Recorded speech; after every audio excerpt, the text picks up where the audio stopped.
Invincible Season 2 was so good. I loved everything about this season, a lot more than Season 1 if you ask me.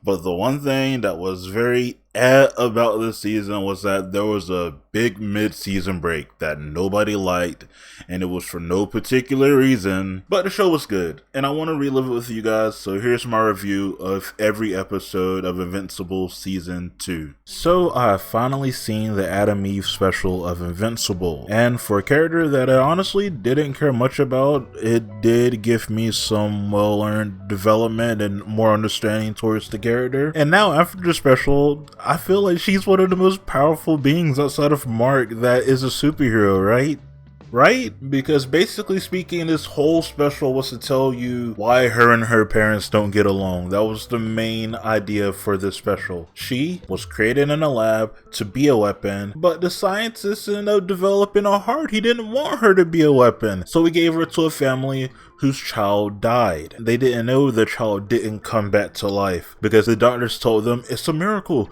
Your child was brought back to life. That's kind of weird, isn't it? And they just believed her. Better yet, the doctors just believed that that was the same baby. What's going on? The doctor had to be in on it, high key. And the special just makes you kind of feel bad for her because this whole thing is about everybody noticing she's a little bit not normal. And everybody and everything just wants her to be normal, from her parents to the doctor that had a change of hearts, and even her friend that she had in here for the first couple of minutes that I don't remember the name of. But it's clear as day that she's not normal. She's special. She's meant to do something special. She's meant to be something special. And that's what this episode wanted to show you, why and how she's special. I haven't seen Invincible in a while, so being thrust back into a prequel and seeing like the Guardians of the Globe, it was like, oh my god, that's right, these are the guys from episode 1 that you're not meant to remember that well, besides like the Immortal, I think that's his name. But everybody else is like, oh yeah, I vaguely remember these guys, except for the person in the green suit, who I'm pretty sure on the first episode was a woman, but in this special was a guy. It's interesting to see how Homelander interacts with everybody from the Guardians of the Globe to how he interacts with his family now towards how he does at the end of Invincible Season 1, because in here you can tell that something is off. Like, he definitely kind of feels sad that Mark isn't developing his powers, but he's willing to wait it out, it seems like. And that's what the whole first season kind of was about, that you haven't developed your powers, nothing's happened, and the moment you did, boom, everything changed. Omni-Man's mission was set forth. You know, here you kind of saw some of his psyche towards that, and the anguish and anger that came with it. I wish I had more to say about Eve, but the special just makes me feel sad for her, because not only is she living a life where everybody wants her to be normal, but her previous life in the lab is trying to be replaced with experiment after experiment, and each one worse than the other, and they all have this grudge against her because the director dude always talks about her as the perfect being, so the moment they have a chance to finally meet her, they just try to kill her until the end of their life. And it just makes you feel sad. Nobody sees her side of the story. Her parents don't even try to understand her or kind of help her understand the world. They just say, stop being a freak, be normal. And it's like, what kind of a parent does that? I understand that your baby died and came back to life, but I don't think that gives you the right to tell her, like, please stop being a freak and be normal. We just want a normal life and we don't want you to die. Explain that to her if you're gonna tell her to be normal. Like, I don't know. And I guess you could say the same thing for Adam Eve as well. Everybody wants her to be normal, but she's dead set on not understanding them and not coming down to their level to try to come to an agreement. She says, no, I'm meant to do something special. I want to do something that matters. I don't want to be normal. I want to change the world, and that's why she went down the superhero route, and that eventually leads to Invincible Season 1, where she does eventually just runs away from home for the umpth time, and now she lives in this big old treehouse or something, right? But yeah, it's just more understanding from that. Long story short though, I don't like the parents. The parents fucking suck. Fuck her parents. They can die. So I've just caught up on Invincible Season 2. I've seen the first 3 episodes since they're all out now, and now it's finally time to talk about it. I think currently speaking, I do have 2 things to talk about, and I'm going to separate that into 2 episodes. So for right now, let's just talk about Invincible and our opinions on the season so far. So far speaking, I think this season has been good. I didn't necessarily know what we were going to get because I think the only teaser thing I've seen was the snippet where it was Invincible talking to Alan, and that was it. That was the only thing I saw of Invincible. So now we're here, the season's out, and surprisingly it's mostly focusing on the effects of what happened with Omni-Man. I guess not surprising, but I feel like most series would gloss over it a little bit, but no, these characters are genuinely impacted from the things that happened in the last season. Mark and his mom are going through it emotionally. It's only been like a month, so their grieving has not been that good to them. The mom, Debbie, sweet Debbie, I wish I could just console her. Baby girl, you have nothing to worry about. She's just so sad. She has nobody to talk to since she's now raising Mark on her own, or at least for like the first 2 episodes. So she just keeps a lot of things bottled up and just never gets able to express herself and express her feelings towards what happened with Omni-Man. Her feelings of being known that she was seen as a pet, and how that's now affected her psyche. She's hurt from that, and she has nobody to explain this towards. And the moment she tries to open up, the moment she's like, maybe I can start trying to talk about it, Olga gives her this card. This card is for this group therapy thing, so she goes to this group therapy thing where it's all about spouses whose partners have died, whose superhero partners have died. And this guy invites her to the bar afterwards. The whole thing is supposed to be, they don't know your secret, they don't know your spouse, all they need to know is your first name so it can feel like a safe space. But this dude let it slip that his partner was the Green Ghost, who we all know got mollywopped by Omni-Man. So Debbie can't take it. Debbie ends up telling him, hey, that was my husband that did that. He's not dead. That's why it's hard for me to grieve, because I wish I could just grieve and it be over with, but he's still out there somewhere with the possibility of coming back. And he's like, oh, your husband's Omni-Man. Oh, fuck you. Get away from me, you sick freak. Even if you didn't know this was happening this whole time, you're still a sick freak. Get the hell away from me. Why are you here? And it's just like, dude, clearly she's crying. Clearly you can see she is a mess. You don't need to talk to her like that. I get it. Emotions are getting the better of you, but like, clearly she had no idea what was going on. She was just as in the blue as you and I, as every other human. Nobody saw it coming. So I don't understand the hatred towards Debbie, genuinely. But I feel like that's gonna be the thematic thing throughout the season, because we're also seeing some repercussions towards Mark in this situation as well. Mark is trying to get back in the superhero game. He's trying to start saving lives again, but it's hard because anytime he's trying to save lives, he starts thinking about his fight with Omni-Man and the train scene in Chicago. Like, that was so tragic for him. He feels responsible for all those lives that were caused that day. Even if it isn't directly his fault, he still feels responsible, like he did that. So he was urging himself to get back into the game. He was urging Cecil to let him do things. And the first mission he does with Cecil, it ends up with the whole place exploding and all the people in there dying. This guy can't catch a break. And it's just gonna get worse the longer the season goes on. I feel like each situation he's gonna run into is gonna be partially because he's the son of Omni-Man. He had to go into the Atlanteans' place to deal with their laws and their reprimandings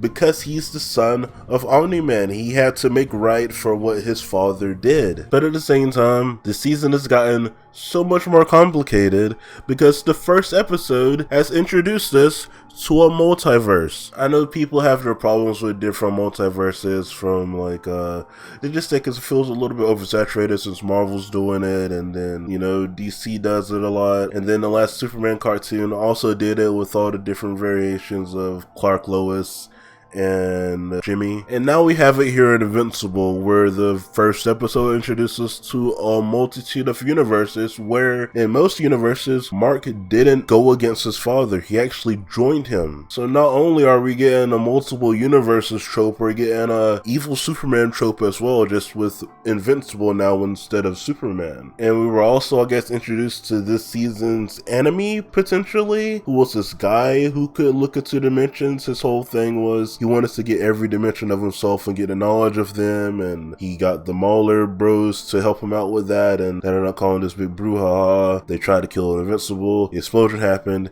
and the guy ended up getting messed up mentally, and now he is targeting Invincibles across the multiverse. Eventually, he's gonna end up going to our Invincible. Like, it just has to happen. We know what's gonna happen.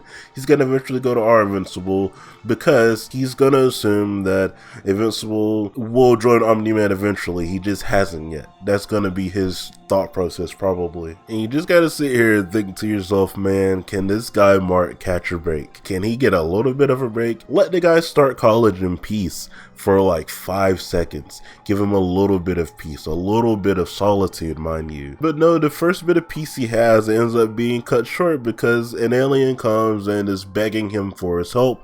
So he ends up going to his planet with them to see what's the problem. And this is the end of episode 3, and it ends with Mark seeing this person's ruler for the first time. It's Omni-Man. He's seen his dad for the first time in a month since his father tried to kill him and then fled his post like Viltrumites shouldn't. Yeah, this season's gonna be a lot. It already feels like a lot. This season's gonna be so much. And there were a lot of things I didn't talk about when it comes to this season. I skipped over a lot of stuff. Most notably, I skipped over the Eve stuff because the Eve stuff pisses me off so much. I'm tired of listening to her father ramble on about blah blah blah blah blah blah blah blah blah. That's what it sounds like to me. Please, Eve, don't go back home or take your mother somewhere safe because I'm tired of listening to your father. And the other bit I glossed over was Alan's whole situation. I actually genuinely liked Alan. This was our first time seeing him since the end of Invincible season 1, or I guess since the teaser trailer. We ended up finding out about all of his deal and how his people survived from the Viltrumite invasion and how they end up joining the coalition.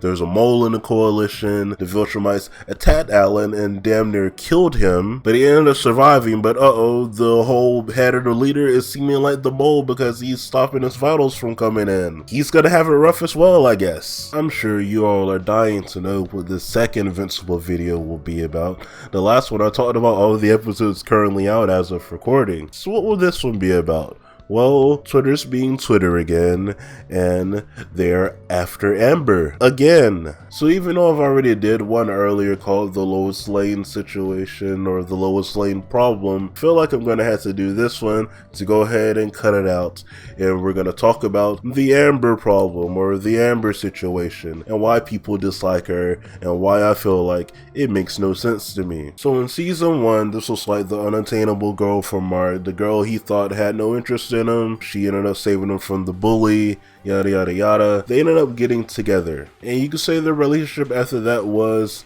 kind of tumultuous. I think that's a word. I'm pretty sure that's a word. Whereas you kind of knew where it was going because they do the whole, we gotta trust each other, no lies, please, please, no lies. And the first date he had with her was a steady date where he ends up leaving to go on a mission, and she ends up being there by herself for the longest. And this proceeds to happen date after date after date. And every time she asks Mark where he was or what he was trying to do, he ends up having to come up with some sort of a lie because he's trying to keep this superhero identity. And that's like the first flaw within their relationship, was that he keeps lying to her about where he's at and what he's doing. And if you've seen the Lois Lane video, you know at this point I'm going to be talking about why that's a bad thing and why that's a good thing. So I feel like it's kind of a bad thing for her to be upset over Mark for doing these types of things, because this is a world where superheroes are normal. Like, this isn't like our world where superheroes aren't real. Like, you're not gonna go out and date a superhero instantaneously. If somebody keeps lying to you about where they're at, obviously they're probably doing something kind of shady, kind of bad, maybe they're cheating. But that's not necessarily the case within here, where superheroes are more normal. Superheroes have identities, they go to our schools and stuff within this world. So her being upset towards Mark for these types of stuff, it's just kind of like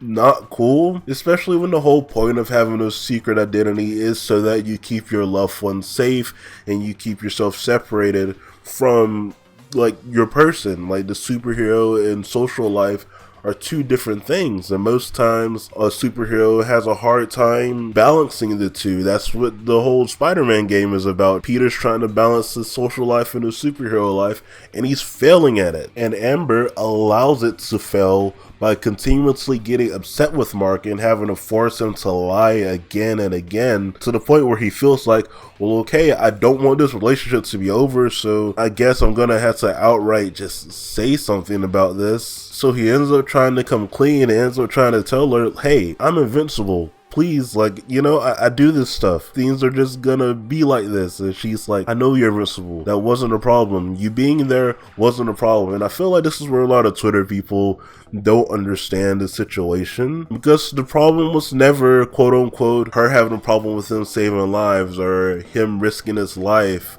instead of being there for her. The problem was lying. That was the entire situation. And I understand if you don't like the trope itself, that's completely fine. The trope is kind of played out. It's a little cliche, but lying is definitely a thing that relationships should not be built upon. I think we all can agree upon that. And it's kind of understandable why Amber has a slight, you know, I don't like lying towards stuff like that. No, I did skip over the one bad part that Amber did when they broke up for like one night in college. She ended up talking to this guy and ended up getting invited to this college party. You know, that's one bad flaw that Amber did. I'm not gonna defend that. Not gonna defend that from her, not one bit. But people are perturbed because there was this one scene in episode 3 where Mark's about to go off to a different planet for like a month or so. Who knows how long he's gonna be gone? And he says, all right, let me tell Amber first before any of these crazy stuff happen. So he calls Amber to tell her, and he's like, babe, I'm sorry, I'm gonna have to go off and do some superhero stuff. I hope you understand. And she's like, dude, never apologize for saving lives. And a lot of people on the internet has ran through with that, like, oh my god, she doesn't have a problem with that now? They retconned her character. They're trying to fix her character, but she's still bad. OMG. She says she doesn't have a problem saving lives, but she definitely had a problem with it in season 1. Like, no, that wasn't the case. That definitely was not the case. This, my friend, is a little bit thing known as character growth. Yeah, I'm saying Amber grown a little bit. Even if she hasn't grown a little bit, it's called being sympathetic. Because Mark almost fucking died to his father, and he's still grieving because of it. He's trying to get back into the superhero game, and it's still like things that are haunting him. He's still weighed down by the thoughts of what his father tried to do and did do to him and all the people in Chicago that are still trying to recover. So of course, I would hope you would understand, as a spouse towards somebody, if they are grieving, you should give them time to grieve. If they are a superhero, you should let them be a superhero. You knew what you signed up for when you got with them, when you re-got with them. So obviously she's gonna be like, yeah babe, go save lives. That shouldn't be an issue. It's such a non-issue. I don't understand why people have a problem with it. I think it's just people being people. People like being mad about stuff over the internet for no reason, and it's always fun. And I understand why people don't like the trope. Don't get me wrong, I completely understand why people don't like the trope. It's played out, yada yada yada. But at the same time, I like a little bit of relationship drama. I like a little bit of a drama in my show. What can I say? I'm a little bit of sucker for the drama, you know what I'm saying? So I don't have a problem with it. There's nothing wrong with Amber. Amber's growing, just like Mark, just like what's his friend name? Todd. Just like all of us. Everybody's growing, everybody's changing for the better, and it's fine. It's such a non-issue that I just wanted to make this video, because the video is gonna do well, because the Lois Lane problem was, you know, kind of the start of, you know, what this channel has been doing so far. And I kind of wanted to do one about Amber because, you know, here's an opportunity. Invincible's out now. Invincible's releasing. You know, I just thought it'd be fun. And it is fun to talk about the Amber situation. So I've now seen episode 4 of Invincible season 2, and I finally get to talk about this. Omni-Man meets Invincible again. This video is obviously going to have a little bit less to talk about than a previous Invincible video, because that one had a lot of episodes I needed to look at, and this one only had the one.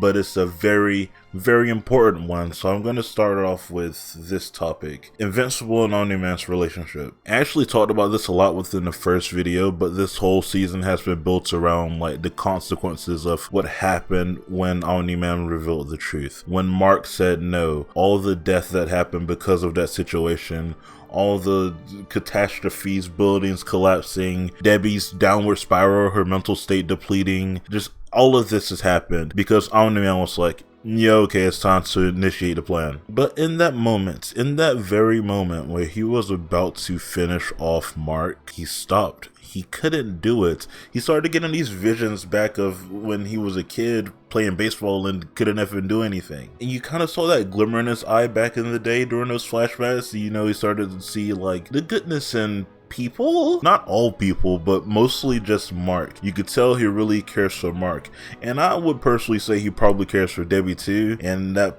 pet thing was probably just to rile up Mark, even though they'll probably never interact with each other again. Maybe. I'm not sure. I haven't read the comics. So you would think, now being here on this planet full of these alien bugs, Nolan's the Emperor, Omni-Man is their leader, what is Mark gonna do when he sees him face to face? Is he gonna fight him? I would assume he would fight him, right? Because throughout this entire season, he's been dealing with this like rage, this pent up frustration to want to do something, want to change how things happened. Like, he feels personally responsible for the deaths of all those people that happened on the train and just everything that happened in Chicago in general. So what is he going to do? He hugs him and then he says F you, and there's nothing Omni-Man can really do about that because you did do what you did. That was a sentence. He knows what he did. He knows the situation he put Mark into. He knows the situation he put the entire human race into. So there's nothing he could do with Mark saying F you and Mark refusing to hear him out and hear his plans of anything. But because Mark is a nice guy and he does still have this soft spot for Omni-Man because that is still his dad, and he won't admit it to him, but that was probably the reason he gave him a chance to listen to him, even though he'll say it was for this alien race that we just met. And this is when a semi-big reveal happens. I'm not sure if you want to call this a big reveal, but Omni-Man has remarried on this planet and he has had a kid with this woman. Mark has a little brother now. And I say semi-big reveal because as a YouTuber, guys, when you find things and want to talk about stuff, you gotta do a little bit of research. You gotta get good pictures for thumbnails and stuff sometimes, and doing so means you get spoiled for a little bit of things. You know what I'm saying? So I've heard rumblings about Mark having a little brother. One of the commenters in the Adam Eve video even told me something tragic happened to her. I'm not saying what because I don't want to spoil it for anybody, but I'm like, dude, what the heck? And I deleted the comment. But it's hard not to get spoiled when you're trying to review something online. That kind of comes with the territory. So I don't really mind spoilers that much. You know, sometimes when you read a spoiler, it doesn't really connect to you unless you're watching it at that exact moment. That's not an invite to spoil, by the way. Please do not do that. Omni-Man has asked Mark there to help him fight off Viltrumites.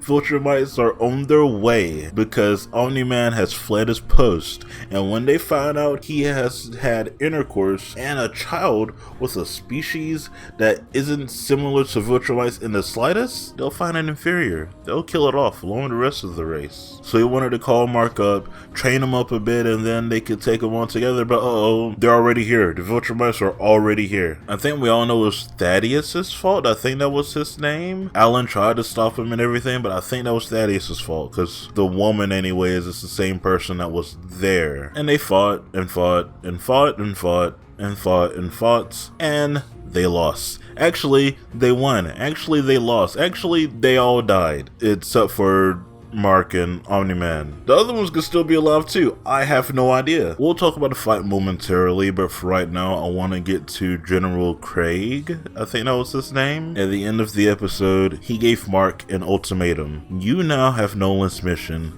Nolan has been sentenced to death. He's going to be executed, and I'm gonna let you off with a warning. Kill a few people, make sure they fall subservient towards you, or we come there, notice you haven't done anything, and kill everybody. kill millions, and there's nothing you can do about it because there's so many of us. And we're just kind of left there with Mark to soak in that information. What is Mark going to do? Is Mark going to do this? Obviously, he's probably not. He's the good guy here. But he's going to be between a rock and a hard place in this situation 100%. And I feel like whatever decision he makes is going to be a terrible decision, because either he does put Earth under his command and the Viltrumites have now taken over the Earth, or he doesn't do that, and Viltrumites comes and beats everybody up, including him, and they are fewer people alive that are subservient to the Viltrumites at that point. So it'll be interesting to see how he can sort of maybe potentially get himself out of that situation. Maybe the United Planet Nation stuff can help him out. Maybe not. I'm not sure. Alan has to help somehow, right? We didn't get a whole Alan episode, or at least a whole Alan part of an episode, for him not to have some sort of importance later on when the Viltrumites try to come and attack Earth. I think Alan's gonna help out, and the rest of the heroes probably, somehow. I don't personally know how, because they've made every Viltrumite, including Invincible, so much more stronger than a normal human and normal human superhero. So I'm not sure how they're gonna do this, but I guess we'll see. So we're now at the second part of the video, and this part's gonna be a little bit different. I want to talk about social media for a second, and kind of a little bit of a backlash that Invincible had towards it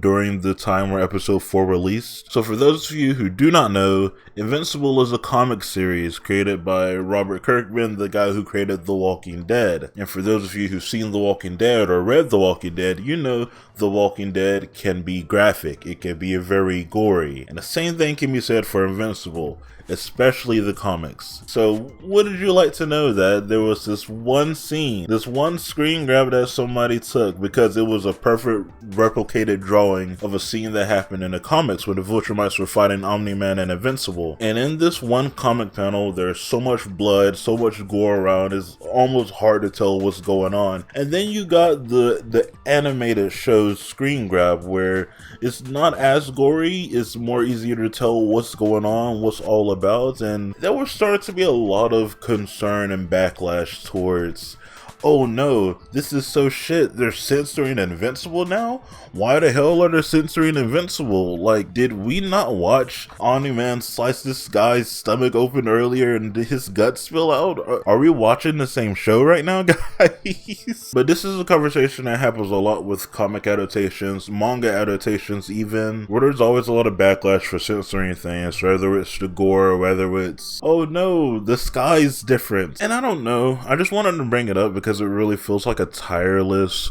pointless conversation to have.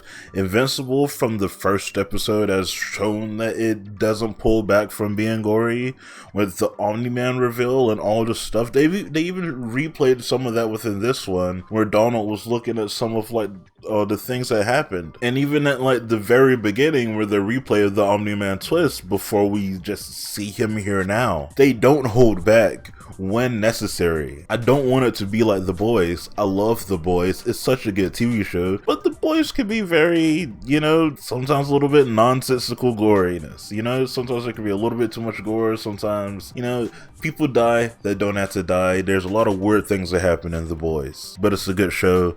Go watch it if you haven't. Another thing that Invincible did that it got backlash from social media was that it announced that it was going to take a hiatus after episode 4. And a lot of people kind of did not like that. You know, the first season came out 2 years ago and you guys still aren't finished with season 2. What's going on here? For one, animating stuff takes a lot of time. Writing takes a lot of time. It's a process you had to go through. I don't have to explain this to people. I'm pretty sure we all know that. People just want to consume the content all at the same time. They want to just experience it all. And while I do hate the backlash towards this part because it was very unwarranted, very unnecessary, I can understand it a little bit because I feel like they just worded it weirdly. They announced that it was going to take a hiatus, which normally means it's going to be on a temporary pause. You know, there's going to be no production done. It's going to be a very halty. They're going to halt everything until further notice. That's normally what hiatus means. I think what they should have said was episode 4 is a mid-season finale. We'll be back in January, because I think there were leakers around that found out that the rest of the episodes are coming out in January. So they're only taking a month off. Like let people have their Christmas. Like let them work until December or something after Christmas, and then we'll be able to eat up with Invincible season 2 in January. Wouldn't that be swell? Wouldn't that be great? I don't want to make this a whole pointless conversation about social media and how they can like take the smallest thing and over exaggerate it and overreact towards every little thing that's said on the internet, so I'm not going to do that. I just wanted to point out these few things about some backlash that happened towards Invincible that was overall very unnecessary to happen, which is very weird because I just uploaded the review I did for season 1 that I recorded a couple of years ago when that first released. I was mentioning that everything I've seen everywhere was overhyped and Invincible to the point where I didn't like season 1 that much as compared to everybody else. I was a little bit underwhelmed. And now we're at a point where a show that was universally loved when season 1 first came out is getting like weird backlashes because they're censoring gore and they're taking a hiatus. What's going on here, guys? Take a break. Take a break off of the internet for a little bit. Go enjoy yourself, and by the time you come back home and sit down and turn the TV on, the rest of the episodes will be out, ready for us. Right there. But yeah, with that being said, what are your opinions on episode 4 of season 2 of Invincible? I'd really like to know. Leave them in the comments down below, and I'll get back to you guys as soon as I can. I've been appreciating all this support and stuff. Invincible, another great series. It's making me want to talk about a lot more superhero stuff, so maybe, you'll probably see me explore some other superhero stuff that I haven't seen in a long time. Maybe the 90s X-Men series, maybe the 90s Spider-Man series, maybe, I don't know, anything. I really want to look at Static Shock. We might end up talking about Static Shock here, guys. That's all I'm saying. I like superhero animation stuff so much more than I like the live action counterparts. I don't know. It's always fun. Okay guys, let's talk about Invincible Season 2, Episode 5. And to go ahead and start, I'm going to clear a lot of the air out of the room. In the last Invincible video, I gave them the benefit of the doubt with the break and said, hey, maybe the animators need to take some more work into it. Maybe they need some more time. We're going to give them a break for the holidays because it ended before December time. So I'm like, it's cool. And then there were some false leaks surrounding some also from people who broke their Fire Stick, and it said that they'd be on there in January. So everybody thought, okay, it's probably going to come out in January. It's cool. They can have the holidays off. It's completely fine. January 22nd, I made a post on this very channel that they announced it wasn't going to come back until March 14th. 2 whole months later. Like 3 or 4 months since the last episode came out. Personally, I still wanted to give them the benefit of the doubt. Maybe they wanted some more time. I'm cool with giving animators time to do stuff because I don't want them to have crunch time. I don't want them to rush things and then the final product will not look finished and then we'll yell at them for it not being finished, and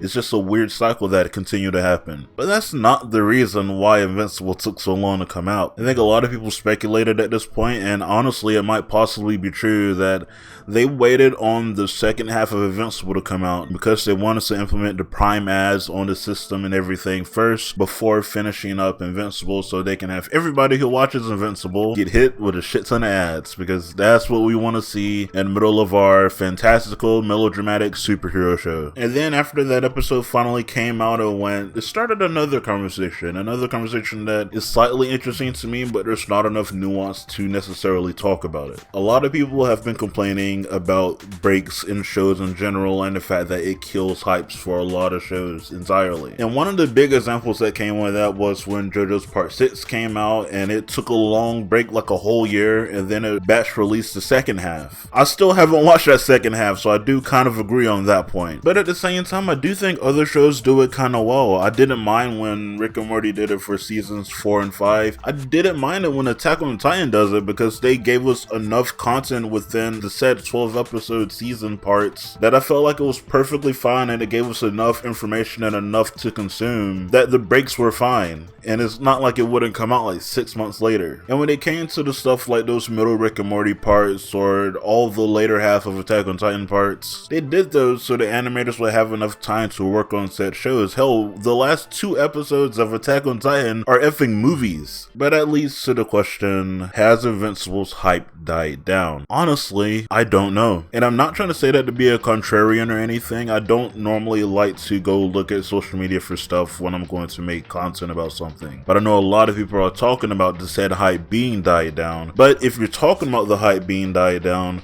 are we not just talking about the show still? I'm not sure. But I do think that's a point of conversation to have, so if you have some conversations about that topic entirely, leave those in the comments down below, and let's go ahead and start talking about the Return of Invincible. The Return of Invincible literally coincided with the Return of Invincible coming home to Earth. He's now home in Earth, and he now has this younger brother with him. He has to kind of sort of raise him, I guess. And I love the emotions at play between him and Debbie and Nolan. At this point, Debbie hates Nolan. She wants nothing to do with Omni-Man. She was yelling at his grave the last time we saw her, for Christ's sake. Invincible, he definitely started off like that, but in the last episode we saw him bonding with Omni-Man a little bit, learning how to fight a little bit, training with him for the little time he had, and he was starting to see this weird nuanced aspect towards Omni-Man. Maybe he has changed a little bit, maybe he hasn't, but the fact of the matter is that he was fighting for people beneath him, which is something that you wouldn't think of him to do. So maybe he has changed. So now Mark has to soft spot towards him,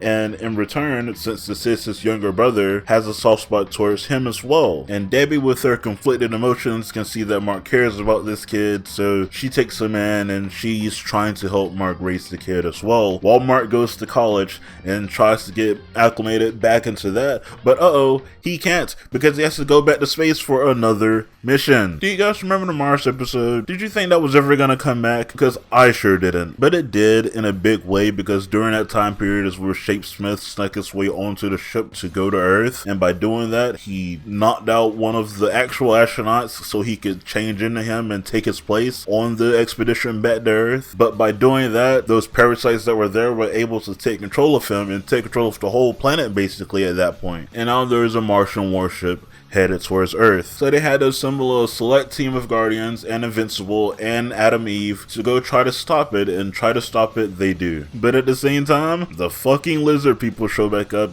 and they start a ruckus, so they have to send the B team over there with Rex, Duplicate, and Ray, and they go there to try to fight the lizard people. But oh my god, Duplicate and Ray effing died. What? I was invested in Kate at this point. Why did you kill her off? And it's hella unclear if Rex dies or not. I'm assuming Cecil or some of the other secret agents probably came in there and stopped it in time for Rex to survive, but damn, he got his hand bitten off, so he's gonna have to maybe get a robotic hand or something. I don't know. But that was a crazy comeuppance for people who thought they could relax and take it easy for a bit.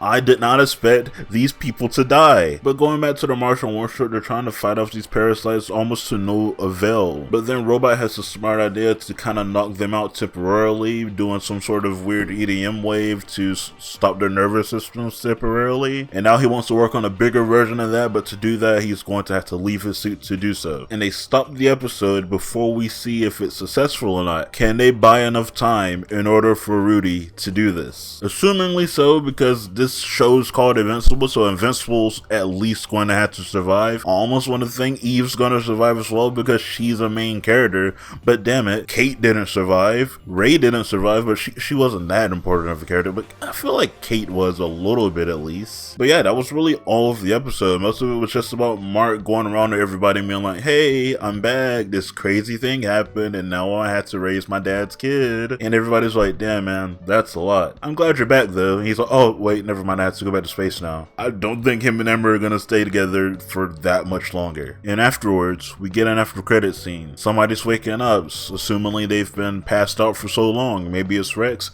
maybe it's not. No, it's Alan. Alan's finally awake and more jacked than ever, which totally makes sense because when I was searching for Alan stuff for a video at one point, I saw a more jacked version of him in the comments and I was like, did they reduce his muscle size for the show or something? But no, it totally makes sense now. Maybe he gets even more jacked later. That'd be super dope. Also, Thaddeus revealed himself to be an older Viltrumite who tried to rebel against them at one point. Maybe him and Invincible will team up. Maybe he's a double agent and he's actually still working with the Viltrumites and he's trying to just get get on Invincible's good side to turn on him later? I don't know, because that still goes to beg the question, how did the Viltrumites know Alan ratted them out? Was Thaddeus not the mole? Was somebody else the mole? Who else would be the mole? Is it his girlfriend? I like to still think it's probably just Thaddeus. So I've now seen Invincible, Season 2, Episodes 6 and 7, and oh my god, are things starting to get interesting. I think the best place to start talking about this is focusing on Mark and Amber's relationship, since I feel like that was the focal point of these 2 episodes, and also to be a nice way to wrap up this 3-video thread, because I think one of the first videos that started blowing up on this channel is the Lois Lane video, then I did one on Amber, and now it's finally time to start talking about the Mark and Amber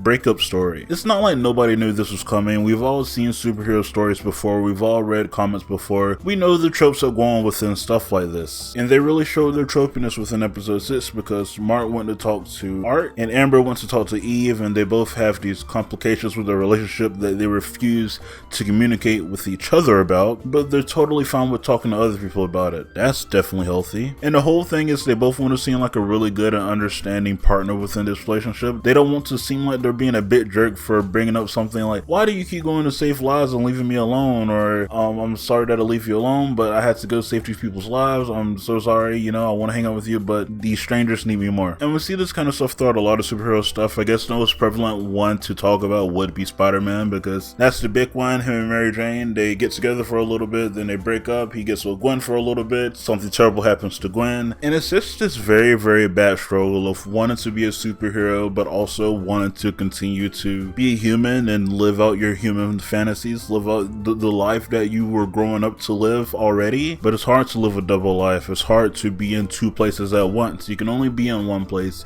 You can only have a certain amount of time to do certain stuff that you've always dreamed of doing. Not everybody can be Hannah Montana. It's not always the best of both worlds. It's the best of one world, and it's the one you have to sacrifice something else to get. And we do see them try to work it out within episode 6. They go on this date, they go to Comic-Con, Mark's going crazy about all these stuff. He goes to a Seance Dog signing, which I do kind of feel like the creator of that does look like Robert Kirkman. Is that just me? That's just what I imagine Robert Kirkman to look like. And the date's going well, kind of awkward, kind of very awkward, because he still refused to communicate at this point, but it's going well until a certain point. And at a certain point was him getting a call because Rex escaped the hospital. So Mark has to go rescue Rex, and they start talking a little bit, and Rex says, hey dude, I owe you one, so anytime you need time to spend with Amber, you let me know and I'll get the Guardians to cover you for that time period. And he also got Cecil to give him weekends off, or at least 2 days a week off. He's trying to make time, he's trying to sacrifice some time for Amber, and he tells her that. He takes off everything, he takes off his earpiece and stuff, and they get to having a good time, you know, flying around to different places,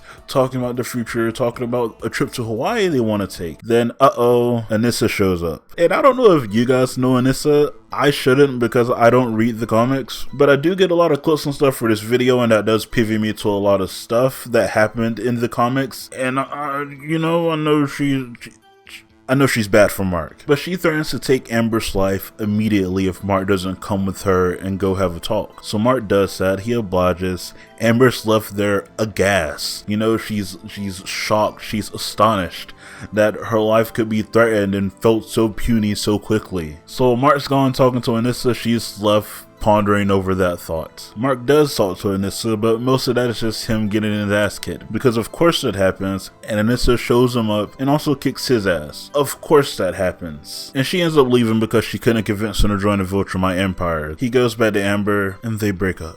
Such a sad, tragic ending for these 2 individuals, but also think that's kind of fine. The whole point of relationships is not everything works out. You know, there's sometimes you're gonna have to sacrifice some time for somebody, you're gonna have to sacrifice some things, but eventually it may or may not work out still, regardless of the effort you put in or don't put in. And this was a perfect example of that, and I do still think these 2 characters were good for each other. They help each other grow. She was a perfect person for Mark to be with, to kind of keep him tied to humans, if that makes sense. Because he could have easily kept going on space adventures and forgot what it was like to go to college, forget what it's like to have a mom and everything, and he could just forget about Earth entirely. But he is human. He cares about about these people. He cares about Amber. He cares about his mom. Heck, he cares about his younger brother. But sooner or later, he's going to have to make a choice. And I really love that for Mark's character growth in this series. But let's go ahead and start talking about the rest of the things that happened in these episodes before we start closing things out. Most notably, Rex did get shot. And oh my god, I thought he died, but he didn't. He survived. Ray survived. I'm surprised Ray survived somehow, but she did. And I'm so happy because that was a shocking thing that happened in the last episode. But sadly, Kate did not survive, and that destroyed Immortal. He hasn't been the same since. He's been very emotionally unstable in general at this point so far. So he needs a lot of time to process this thing that happened to Kate. He was really the only person we saw speaking at her service, which I thought was an interesting touch. He talked to Black Samson afterwards, and he couldn't understand why he felt so strongly for Kate, why he felt this way about her passing. And the only thing I could come up with as a result as to why he feels this way is because Kate understands him. We heard her yell at Rex a couple episodes ago how the Immortal is the only person that understands her, the only person that knows what it's like to die and be brought back to life because he's immortal, because she keeps duplicating herself after one dies. They're the only two people that actually get each other and have been alive for as long as each other has. So I think it perfectly makes sense for him to feel this deep hole in his chest for somebody who got their chest ripped open. I'm sorry, that was a bad joke. I'm so sorry. But Rex and Ray did survive. Ray's in the hospital. Rex is in the hospital, but he's also just running out and doing whatever he wants. That's why he went on a mission unauthorized, and I told you guys earlier that's where Mark had to go and save the day, but he didn't save the day because Rex has he lost his arm, so he has a robot arm now who shoots a big old cannon. For a good structure, that's all that really mattered in these episodes. I can talk about Debbie raising Oliver. She named Nolan's other kid Oliver, which is a fine name, I guess. I could talk about Donald. I really haven't been talking about Donald, but I mean, he's grown to understand his purpose at this point. We saw Omni-Man for like 2 seconds. He wasn't saying anything and they were just throwing him around in prison. Oh, and William's boyfriend Rick came back. I forgot about that. He had a whole little character arc right there where he had to grow to love himself again at the events that happened towards him. But then we get to the post-credit scenes. One post-credit scene pissed me off, and the other one left me like, why can't they leave Mark alone? The one that pissed me off is the one at the end of episode 6. It was the end of the whole Martian stuff. They finally got the parasites off with this guy and got him back to Earth. He got to finally start, cleaning up his room and everything and start getting stuff situated. And then he ended up coughing something up in the sink. It was one of the parasites. He has now been taken over again. Can these shot moments stop coming back? I don't want to have to deal with these parasites again, genuinely. And the other post-credit scene at the end of episode 7 is after him and Amber break up. He gets a call when he's trying to contemplate on his life at the top of a building. It's from Debbie, and he answers it, and a man's voice comes from the phone. It's Angston Levy. He's there holding Debbie and Oliver hostage. What is Mark gonna do? And that's how episode 7 ends. Can this guy have a little bit of a break, please? He has so much stuff on his plate right now. He has the breakup of Amber to deal with. He has the Viltrumite Empire to deal with. Anissa just left. General Craig is probably gonna be there shortly. And now Angston Levy and his whole multi-dimensional self-being whatever is there to kill him because one Invincible in his timeline was evil, and now he thinks they're all evil. Give this guy a break, please. He needs a effing break.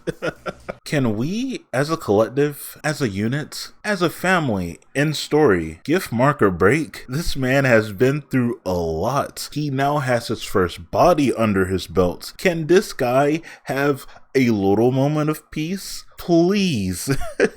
Me talking like that does let you guys know that yes, I have now finished the final episode of season 2. And man oh man, did a lot happen within here. I was going back and forth with titles. It was either going to be Invincible versus Angston Levy, or it was going to be Please, for the love of God, give Mark a break, or some sort of variation of that. And I think I'm going with the latter instead of the former because this guy just needs a break. Genuinely, he just needs a break from all of this stuff that's happening to him. This whole journey of season 2, especially the first half of season 2, has been about the effects of what happened during the Omni-Man fight. People rebuilding, people still suffering, Debbie still trying to come to some sort of a understanding and acceptance of what happened, Mark also trying to do that himself. All of the effects of season 1 are taking a toll on everybody within season 2. And I do like that when things kind of continue like that as a series, because sometimes they defeat the bad guy and we're just living in peace now. Nobody suffering, nobody has lingering thoughts about what happened in the past, but I do like the fact that people remember things and people still live through things and they're suffering from the trauma that Omni-Man put them through, especially Mark. And all of that was leading towards the moment Mark saw Omni-Man again and had all those emotions flow back to him. But this time he had to come to some sort of a realization that this dude's changed for some reason. He's not the same guy that beat up me and destroyed an entire train of people from like a couple of months ago. He's changed in a few months. Crazy amount of change that happened in a few months, mind you. But he's changed nonetheless. So Marcus had to come to some sort of a reconciliation with himself in that nature. And he had a little bit of bonding time with his dad when he fought 2 other Viltrumites. Although yes, that did lead to him getting beat up and being sent back to Earth on Nolan's mission now instead. But we don't talk about that for now because they have yet to do anything with that yet. And then again, part 2 of the season was the effects that seeing Omni-Man there had on all the main characters back on Earth. Now Invincible is in this weird mental state. Do I love my dad? Do I hate my dad? Who is my dad really? All I know is I don't want to kill people like all of these other Viltrumites. But also, he has a brother now. Nolan had another kid on another planet with a little bug alien. And Mark loves his brother. Debbie loves her son. I'm saying this is Debbie's son now. And Oliver being there in some sort of a weird way made this family whole again. It made them feel a little bit more complete. Maybe now they can have some sort of a normal life. Maybe now they can live in peace for maybe just a little bit. But they can't because Martians come back. And I don't know how many times I have to tell you guys, I hate the fact that these Martians keep coming back and they're going to probably continue to come back because at the end of that episode, like he repossessed the same person again. And doing that, being away in space for a long time for his second time, kind of put a little wedge between him and Amber's relationship. I already talked about that for a little bit in the last episode. But they broke up because of the effects of that and the fact that a Viltrumite came there and used Amber's life to threaten Mark to come talk to her. She was put in harm's way because of Mark being a Viltrumite, because of Mark refusing to help the Viltrumites, because of Mark being invincible. And that's not the only time it happens. It seems like it's going to start to become a theme that's going to happen more often within here. It does happen a lot within superhero shows where the people close to them are put in harm's way a lot, especially if they know the truth behind the person. Sadly speaking, even if they don't know a secret identity, there are different marks across different dimensions, and the one person who can hop through dimensions just happens to have it out for Invincible, just wants to kill him because a couple of Invincibles and a couple of other dimensions just are evil. Almost every Invincible in every dimension is evil, except for this one. This is the only outlier of Invincible that isn't evil. But Angstrom Levy does not care. He really doesn't. He just wants to kill Invincible because even if all of these different dimensions are different people, he still sees them as the same person for some reason, so he kills them nonetheless. Even Debbie, sweet innocent Debbie, who's just been sad this entire season, he tries to kill her because he's like, you're no better. Debbie in some of the universes goes along with Omni-Man and her son, so she's no better. What kind of a logic is that? I'm gonna be honest, Angstrom Levy was one of the weakest things going on within this season, probably because he wasn't shown as much as everything else that was going on within here.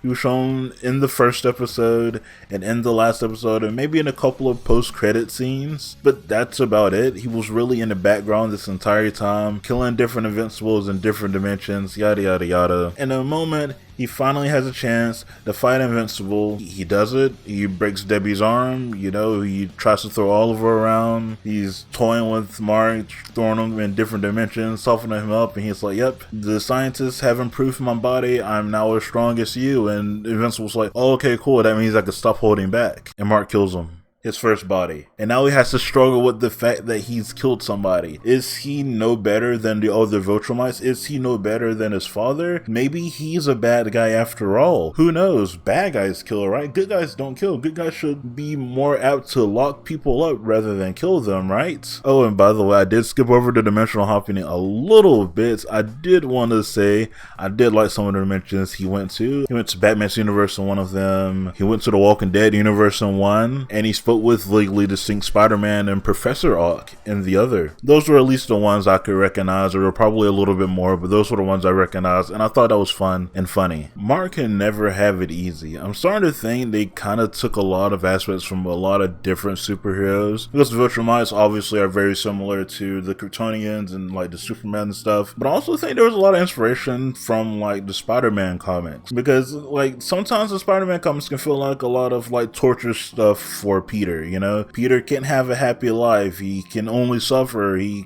can only have bad grades in school. He has to worry about rents. His rent's overdue. He's about to be evicted. His aunt's dying. His uncle died. His parents are dead. Like, Spider-Man can never have it easy, and I think they're trying to do some sort of a similar thing with Invincible. He can never have an easy life because things just keep happening to him. They just keep going. And while I do think, damn, that makes for good television, oh my god, I just want this poor guy to have a break, just to relax before his brain snaps in half and he just destroys the entire world because he can't take it anymore. And I will say my point was proven when he killed Engstrom, because when everybody came to rescue him, when they finally invented a dimensional portal to rescue him 20 years later, it slightly mentioned the fact that if Mark stayed there with his own thoughts rattling on to the fact that he killed somebody, he would have went insane and turned into probably another evil Mark. So that's another different dimensional Mark whose mind snapped and went insane. But this Mark's probably going to be different because they saved him and now he's back on Earth to try to come to some sort of acceptance over the fact that he killed somebody with all of his friends and family around him. But it also still feels like he's alone. Who can truly understand what he's going through? Eve can't understand what he's going through. She's not holding back 24/7. His mom can't understand what he's going through. She's not holding things back 24/7 unless you want to talk about stuff emotionally. She's holding a lot of emotions back. Nobody understands Mark for now. I do think Oliver's existence is really important in this situation because he's gonna have somebody he can relate to after all of this is said and done. Once Oliver's old enough, starts developing his powers, doing the superhero thing as well, he'll have Mark to look up to. Mark will start understanding things a little bit more through him as well. I think that'd be a good little, sidekick mentor duo thing they'd have going on if that happens. But also, he still has Omni-Man as well. And while he is sent for execution, somebody's there to rescue him. A big orange alien that we all know by the name of Alan. And at the end of the final episode, this dude Nolan says, "I think I miss my wife." The emotions that went through me when he said that, I can't even. Is he gonna come back? What's gonna happen? I'm not gonna read ahead in the comments because they are changing a couple of stuff. But other than that, what were your opinions of Invincible Season 2 as a whole? Let me know in the comments down below and I'll get back to you guys as soon as I can. I'm very excited for Season 3. I don't know what that's going to be about. It's probably going to be about this Egyptian guy that popped up at the end. I really hope not. I'm assuming he's going to be like an Angstrom Levy kind of guy in the first episode, and the last episode is going to be about him. That's really about it. Maybe it's besides a couple of post-credit scenes. I really don't care about this enemy. I'm caring about the Viltrumites. I'm caring about like Mark and Amber and Eve and Rex. But yeah, leave your opinions down below and I'll get back to those as soon as I can. Okay, goodbye.